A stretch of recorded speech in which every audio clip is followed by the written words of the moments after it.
Je sais ce que vous allez me dire. Le casque VR d'Apple, c'est la définition même du marronnier. C'est presque une blague récurrente à ce niveau-là. Mais attendez un peu avant de me jeter des pierres, parce qu'il se pourrait bien que maintenant, ce soit pas si con. Supersonic, Electronic.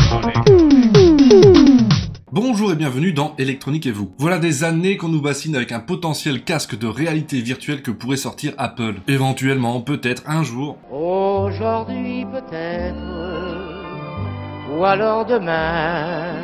On nous abreuve régulièrement de concepts, de rendus et de possibles fuites qui ne mènent à rien de concret. Alors je vais pas prétendre savoir quoi ou avoir des informations exclusives à vous donner, mais je voudrais simplement vous faire part de mes impressions et d'une petite possibilité que j'entrevois pour que ce produit finisse par exister quand même. Sortez-vous les doigts du cul!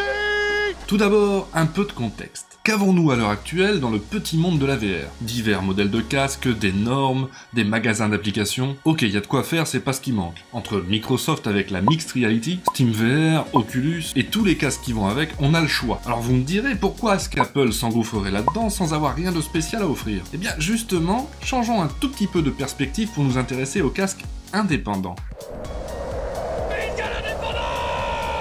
Ah, on rigole moins là, hein. Y a plus grand monde sur la scène. Et oui, parce que là, on a parlé de casques qui se branchent sur un ordinateur. Ils ne disposent pas de leur propre puissance de calcul. Alors basiquement, c'est quoi? Des écrans, des haut-parleurs et des capteurs. Et côté casque indépendant, je vais pas vous faire l'affront de parler des pseudo-casques où on insérait son smartphone dedans, ni des premières tentatives de casques indépendants qui n'avaient aucune puissance de calcul. Alors, concrètement, que reste-t-il sur le marché? L'Oculus Quest a fait son petit effet, et l'Oculus Quest 2 n'est pas mal du tout. Seulement voilà. Facebook, qui détient Oculus, a rendu obligatoire l'utilisation d'un compte sur son réseau social pour utiliser ses casques VR. Et le moins qu'on puisse dire à propos de cette décision, c'est qu'elle est hautement critiquable, en plus d'être en totale contradiction avec ce qui avait été promis au moment du rachat d'Oculus par Facebook, hein. Et non, on n'a pas oublié.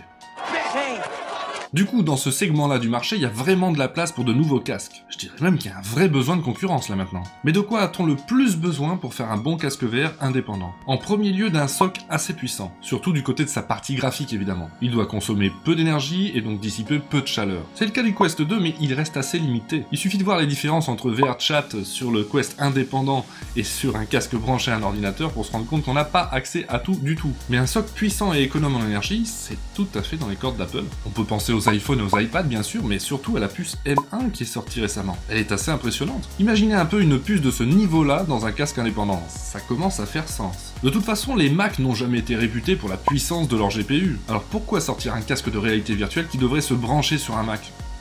On peut facilement imaginer une version de ce SoC conçue spécialement pour les casques VR. La spécialisation, l'optimisation, ça aussi c'est dans les cordes d'Apple. L'autre chose dont on a besoin pour sortir un casque VR indépendant qui a un tout petit peu de chance d'exister, ce sont les développeurs. Votre casque peut être aussi bon que vous voulez, sans une boutique d'applications bien fournie ou d'expérience comme on dit dans la VR, bah vous n'irez pas bien loin. Bien des produits dans d'autres domaines se sont heurtés à ce problème, et ont dû abandonner par manque de support du côté logiciel. Et même si le produit était bon, hein, rien à voir là-dedans.